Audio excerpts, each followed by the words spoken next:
Hey everybody, welcome back to Pop Modern Plays. We're doing something pretty weird today. This is actually footage that I recorded back in December, I believe, of me playing World of Warcraft, because this new series is called WoW Mountain Runs, and the idea was that I was going to show off the game, show off my character, tell some lore stories, and give you a little insight into what these mountain runs are, and sort of make it a condensed Let's Play series where I just do show people what I was doing once a week. And it's weird now because I'm recording this on February 1st, and this is essentially a redub of this episode because and the rest of this series, actually, because I don't feel like the stuff that I was saying in these episodes was super substantive. So I felt like, okay, if I'm going to put these up, they're already dated now. There's already a lot of incorrect information in them. And I was recording them while family was coming over, so some of them get cut off weirdly. And as you can see, I meandered around before going into this dungeon, doing what I'm doing now, but talking about basically just nonsense. So eventually, I do go into the instance, and this first episode was for Sethic Halls, which is a Burning Crusade dungeon that you need to do on the heroic difficulty, which is basically max level hard mode for the expansion. And you need to kill the boss Anzu, who only appears in heroic. He used to only be summonable if you had a druid in your group. This used to be a 5-man dungeon, and now, since I was level 90 when I recorded this, it is and was entirely soloable. And you just kind of run through, you kill Anzu, and then he has I believe it's between 0.5 and 1% chance to drop the Reigns of the Raven Lord, which is a very sought after land mount. It has wings, but it does not fly for lore reasons. And then I sort of tried going into the story of Anzu and how I wasn't sure if he was a male or female. I believe I confirmed later that he's in fact a male. And he's the sort of creator of the Dread Ravens, which were a sort of enemy faction that was very important in the Burning Crusade expansion back in 07. And yeah, you can see me here. I'm making sure everything's on heroic difficulty. And I'm probably talking about my mount or something. But yeah, so that expansion came out a long time ago and had a lot of mounts. So actually most of the mounts in this series are from Burning Crusade, and I solo all of them. So, but we have a couple. I think there's at least one Wrath of the Lich King mount. And these aren't even all of the ones that do exist. I'm considering continuing this series in the future with some of the other mounts that I don't have, because I have, since recording this, gotten a few more. God, I really do just spend this whole video talking and not doing the instance. I think also this could have been like a 2-second video. It's already pretty short. Yeah, that right there is the entrance, that little purple swirly thing, and I need to go in there at some point. There we go. I think we're going in. Yes, finally. Excellent. So yeah, then you're in Sethic Halls, and it's basically a quick run through straight to the boss. At these high levels, you don't pull any enemies. No enemies sort of aggro towards you unless you stand right next to them.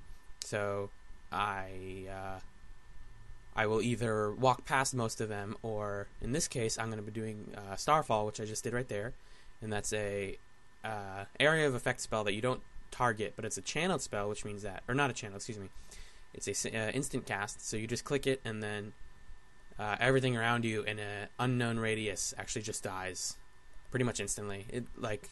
It does a certain amount of damage, but everything here dies instantly because once again, I'm 20 levels above everything here, so it is entirely doable without that much trouble.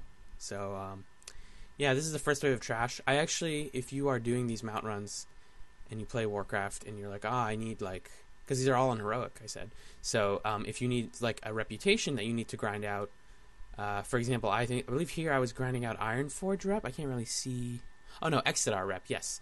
And there's actually an episode later where that comes back, which you'll see. But yeah, you can put on a faction's tabard, and every enemy you kill on heroic gives you a set amount of reputation with them. So what I do is I just put on the tabard of the faction I want to champion, and then I do Sephic Halls once a day, because you can only do heroics once a day. And then you can get exalted with most factions after like a week of just wearing their tabard while doing these ultra heroics. And if you do more than one heroic a day, you're actually going way faster. But yeah, so I just killed the first boss, Darkweaver Sith, no challenge. Next up is in fact Anzu. I usually recommend finishing this dungeon. I don't know if it was implemented when I recorded this video actually, which is weird. I think it was. But when you finish, I believe it's only heroics and not normal dungeons, in any of the expansions, as of, I think, patch 6.0, I might be wrong, you get a lump sum of gold. It's like 18 gold in this case. Sometimes it's more, sometimes it's less. It's dependent on how difficult the dungeon is. So, the thing with... Oh, we get some frame rate issues here. The thing with this run is that Anzu is like 2 feet away from the final boss, who is Talon King Ikis, as you can see on the right side.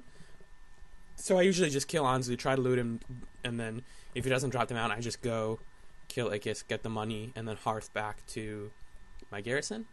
Or in this case, I would have hearth back to his shrine. This is so weird. I talk a lot about this in the beginning of the video, but I didn't have the Warlords of Draenor expansion at this point, even though it was out.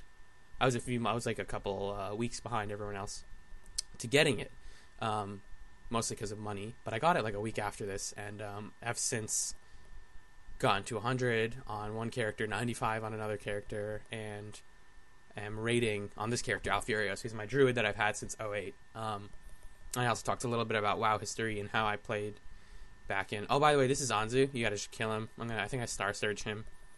Oh, no. Oh, I do. Oh, man. Star Surge, at this point, was a... Alright, let's loot him. Hold on. No mount. So, yeah. I have auto loot on, but you can see right there, yeah. You get his claw, you get a dumb potion, and you get some other crap. And then the final boss is right here. So you just run forward and kill him, and he yells about trinkets.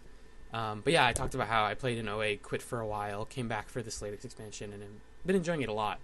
But I think that just about wraps up this section. It is so weird that this like video was recorded like less than 2 months ago, and I'm still seeing stuff where I'm like, oh man, how I used to play like that. That's so weird. Like I learned so much since this time, getting back into the game.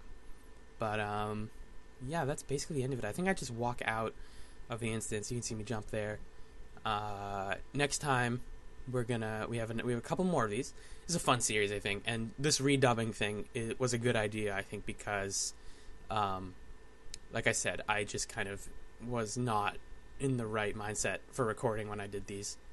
Yeah, see here I'm talking about raid resets, and you can type /raid info to see how long until the dungeon resets. They reset at, I believe it's 12 o'clock server time, like noon. So yeah, and then I jump out as a cat, Burning Crusade loading screen, and I believe this is where I talk for a little bit. We'll just enjoy this for a second. Yeah, also the sounds aren't that important, so I'm gonna just be clipping the sound out of this video file and overlaying the audio that I'm recording right now onto it, and it'll be great. Oh, and then I decided to dance because I thought that was funny at the time. God, I was just not funny 2 months ago. But yeah, thanks for watching.